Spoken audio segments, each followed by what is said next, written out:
Okay guys, like this is the first time I'm doing my back camera, so we'll see. I really hope I don't have to refilm this. Hey besties, welcome back to my channel. Today's video we are discussing my July reading wrap up. Is it July? Yeah, my July reading wrap up. So in the month of July I read 9 books, which is not that bad considering that it's like the first month that I'm actually like back on my channel and actually reading, because like for 3 months I was only like reading like 1 book a month. So 9 books is not that bad. Sorry guys, I'm really tired right now. Like I just woke up,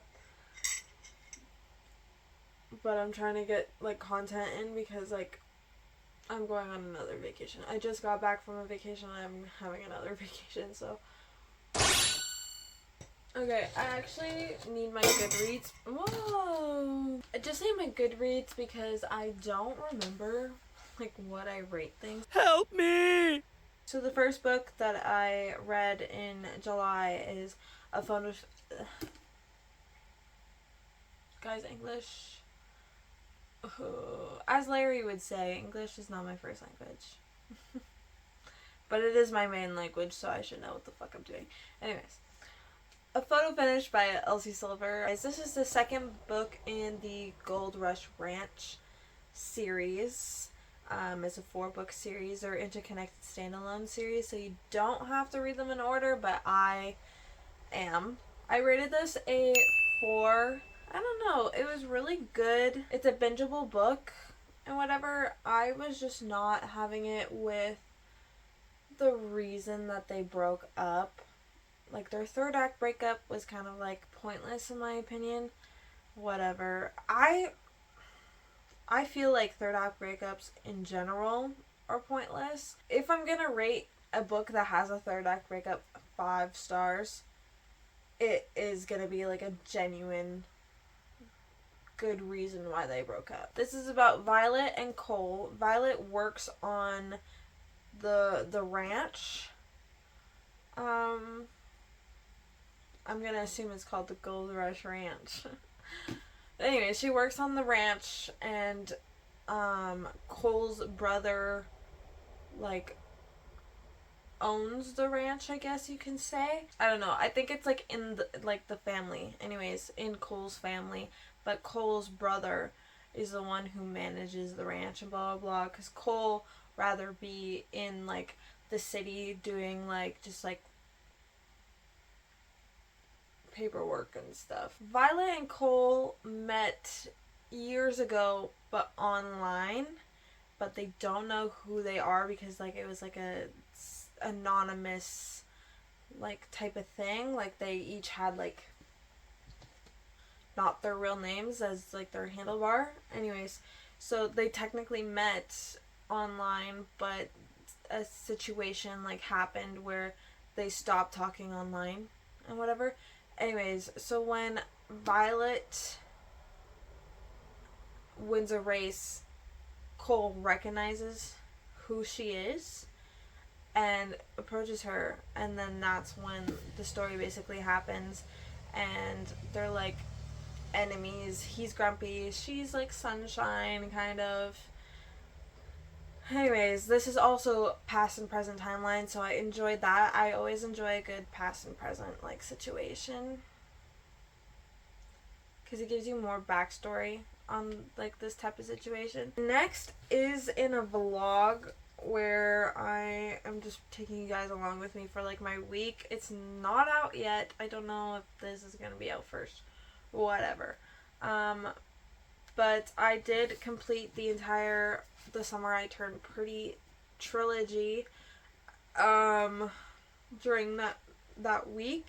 So needless to say, these are all bingeable books because they're also very, very short.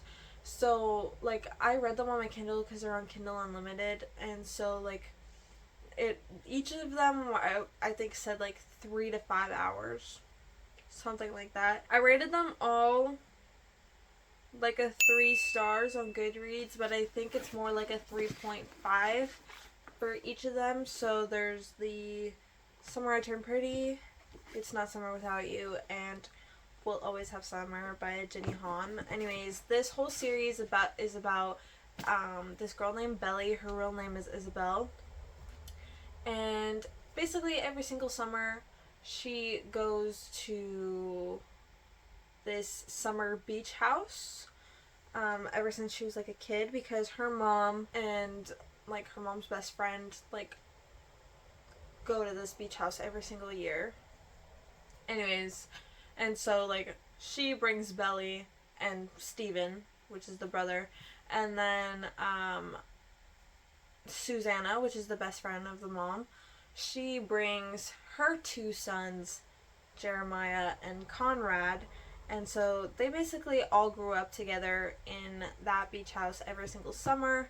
Anyways, so this first book basically just takes place at the summer house, and it's called The Summer I Turned Pretty because she just turned 16, so she had like a glow up. Anyway, so basically she's prettier now this summer, and so the Jeremiah and Conrad start to notice her. And so yeah, basically it's a love triangle. You spend this whole entire series with those 3, trying to figure out who Belly is going to choose in the end, and you kind of, yeah. Anyways, there's also a show that I started immediately after reading this, and I am very excited for the next episode.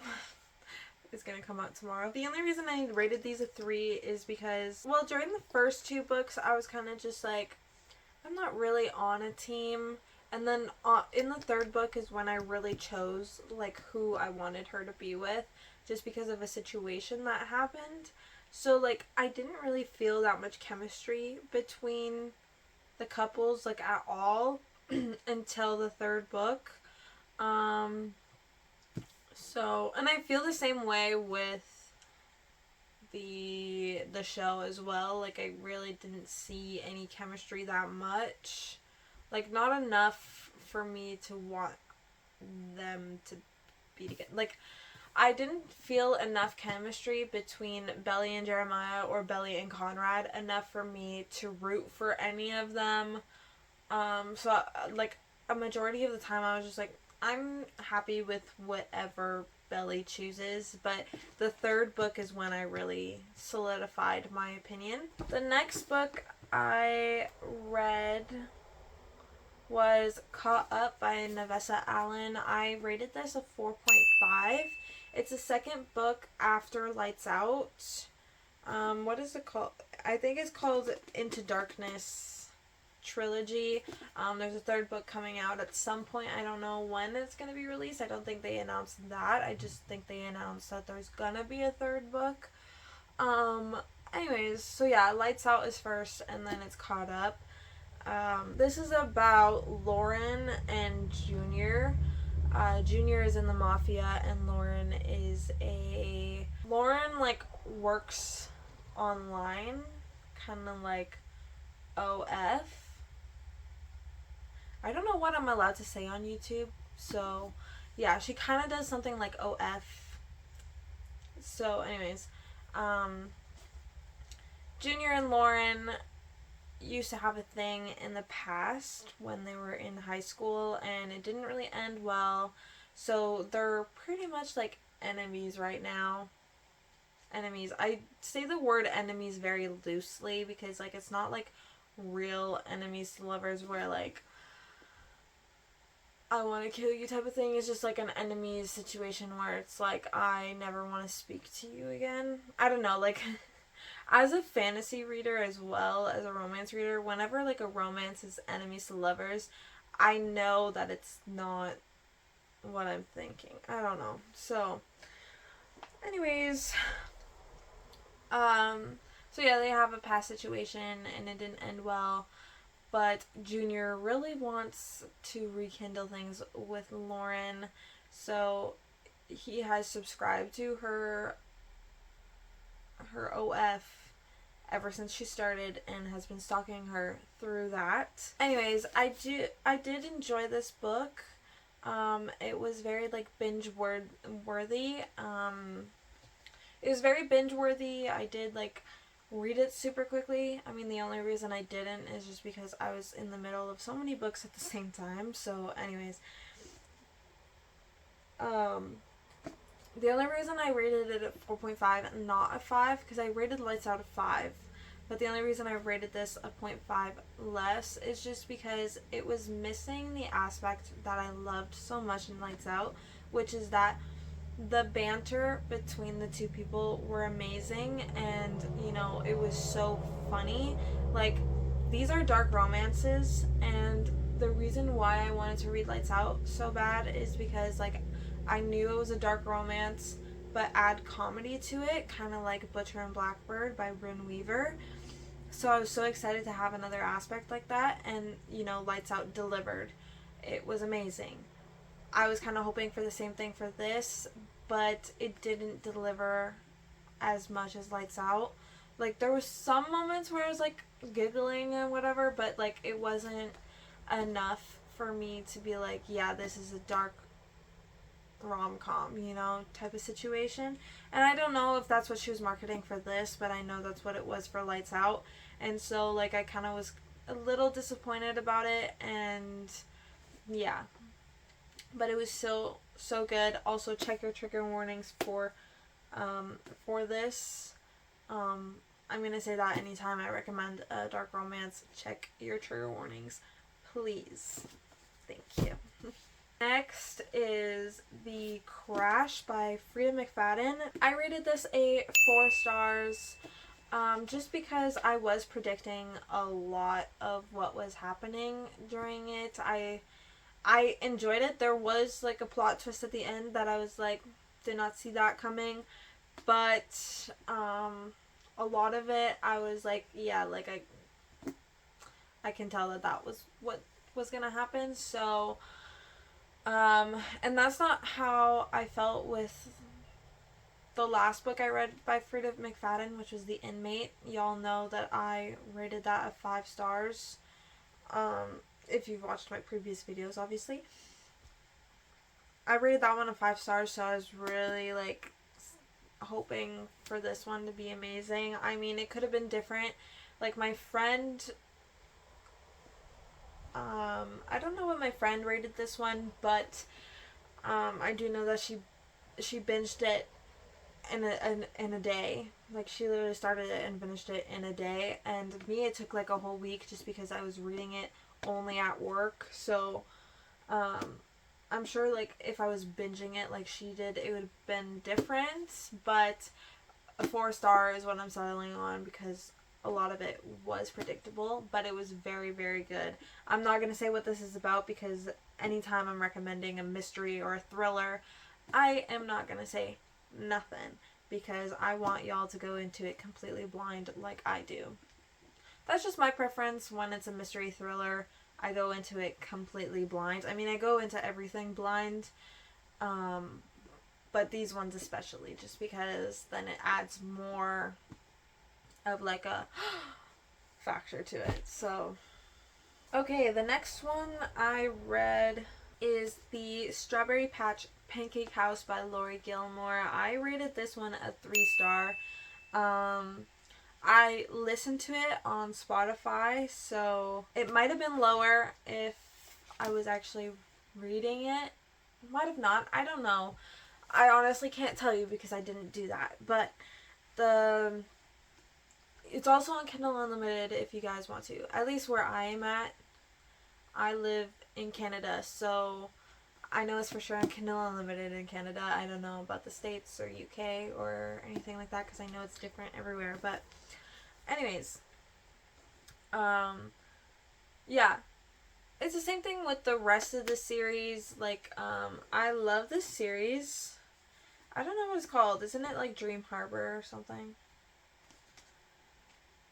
Yeah, Dream Harbor. This is the 4th book in the Dream Harbor series. I've only read the 1st, the 3rd, and this one, which is the 4th. I haven't read the 2nd one yet. You don't have to read them in order. Obviously, they're interconnected standalone series. This is the only time that I've actually not read an interconnected standalone series, like, in order. But anyways, it's the same thing with the rest of the series, that they're kind of just books that, you know, don't use any brain power, and you're just reading it to read it. Like, you're just reading it to, like, be a palate cleanser between, like, heavy topic books. Like, that's my opinion. Like, that's how I've kind of read the rest of the series as well, is basically, like, I'm just, like, I know going into it that I'm not gonna, like, I'm gonna enjoy it, obviously, like, I'm gonna eat it up, but, like, I'm not looking for something that's gonna change my life, or I'm not looking for, like, a 5-star read with these ones. Maybe it'll change. I don't know. I still haven't read the Cinnamon Bun Bookstore, and she's coming out with the Gingerbread Bakery or something like that. So we'll see. But I also just love these covers. That's mainly the reason why I bought them. Because I'm just like, I love these covers. This is about Archer and Iris. Basically, Archer is a single dad now. He just found out that he has a kid 5 years after the fact that he has a kid. And the reason why he found out is because his daughter's baby mama passed away, and he got a call saying that he has to move to Dream Harbor to take care of this kid and whatever. And he's like, what the hell, I didn't even know I had a kid. And yeah, so he moves from Paris to Dream Harbor to try to take care of the kids, and obviously he's not happy about it at first. This is also Grumpy Sunshine type of situation, and yeah, so he's trying to figure things out. He's trying to find a job, and he's trying to, like, find a nanny for the kid, and just trying to navigate how to be a dad and all that good stuff.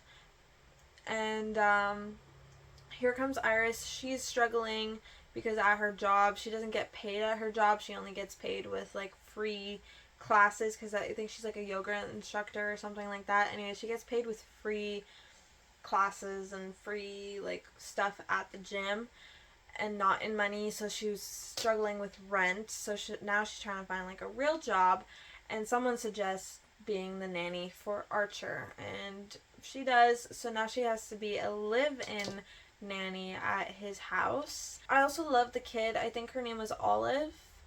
Like I said, she's like 5.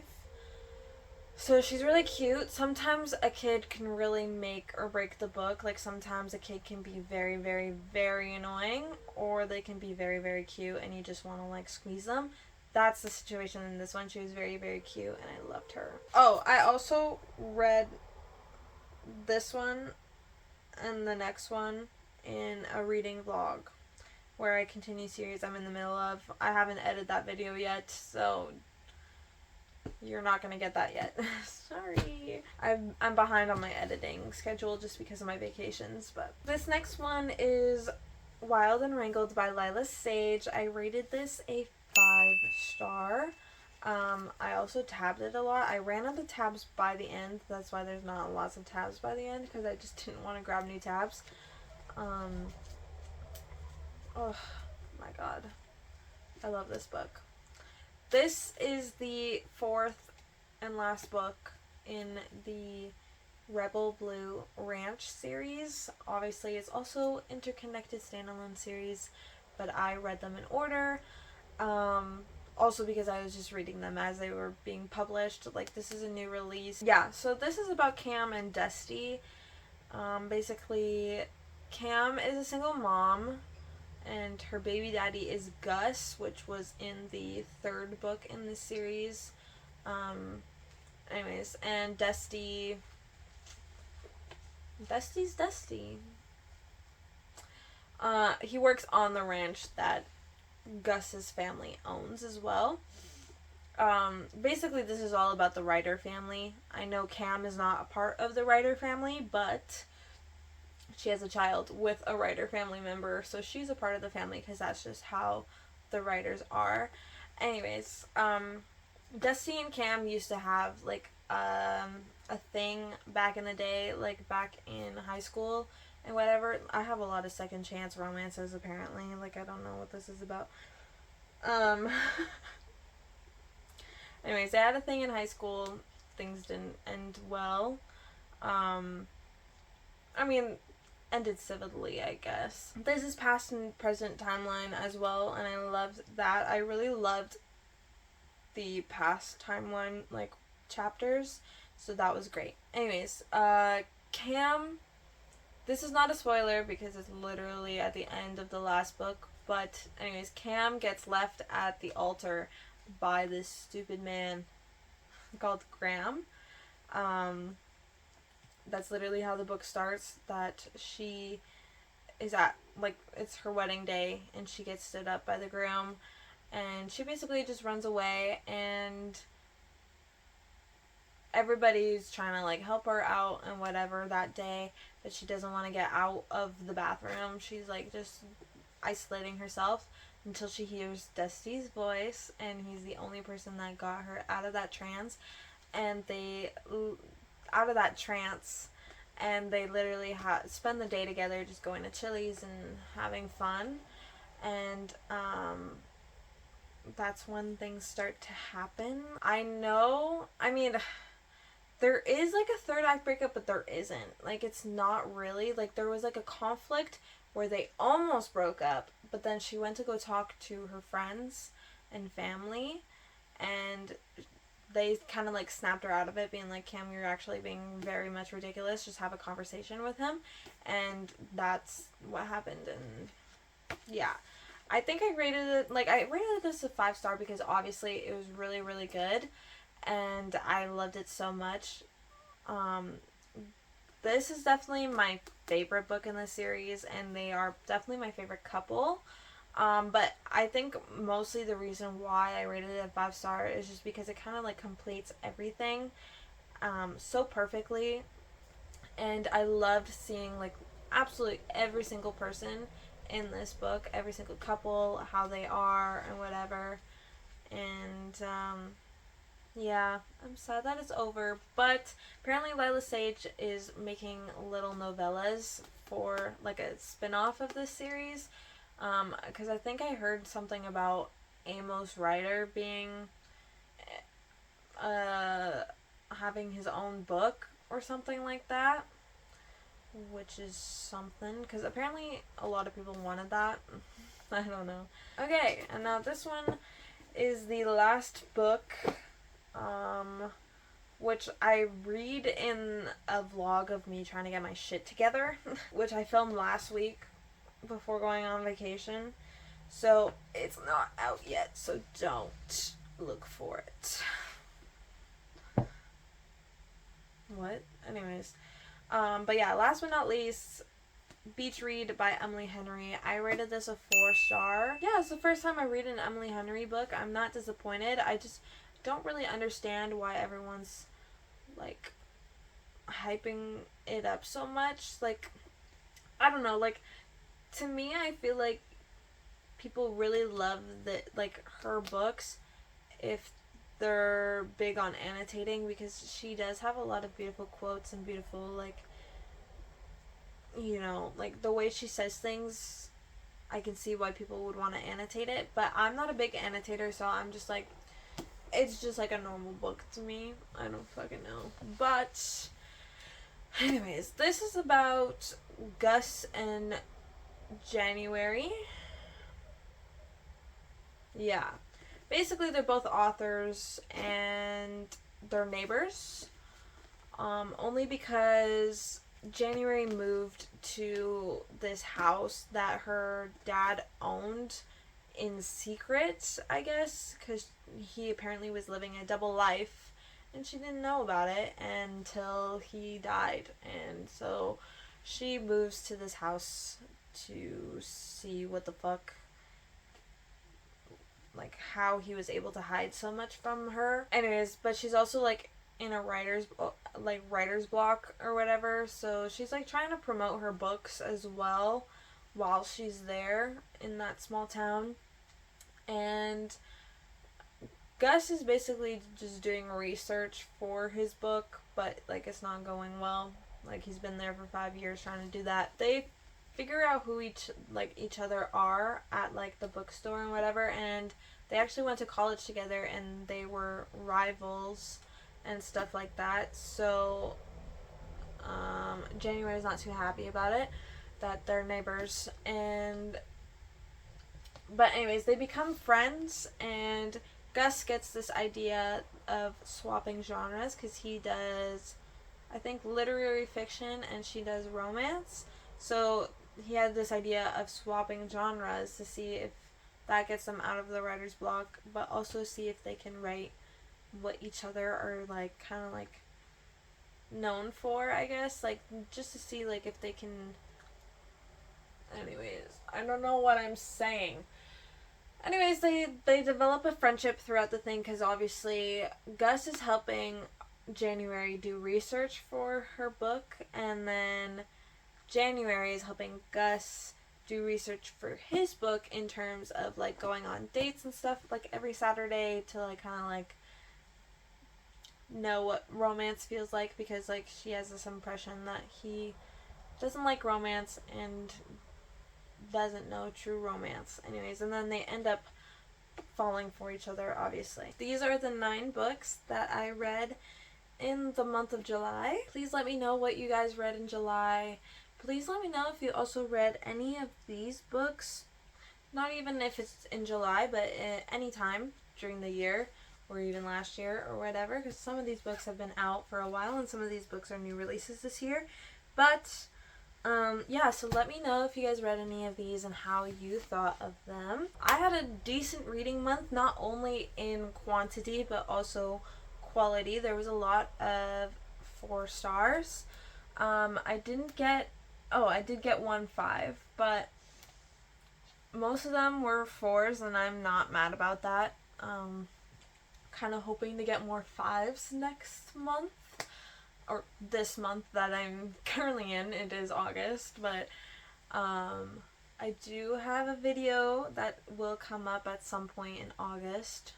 I'm hoping, at least, where if not August, September for sure, where I am reading my most anticipated 2025 releases so far in the year. So I'm really hoping that there's going to be some 5 stars on that stack. So that's the end of this video. Please like, comment, and subscribe, and I hope to see you guys on the next one. Peace!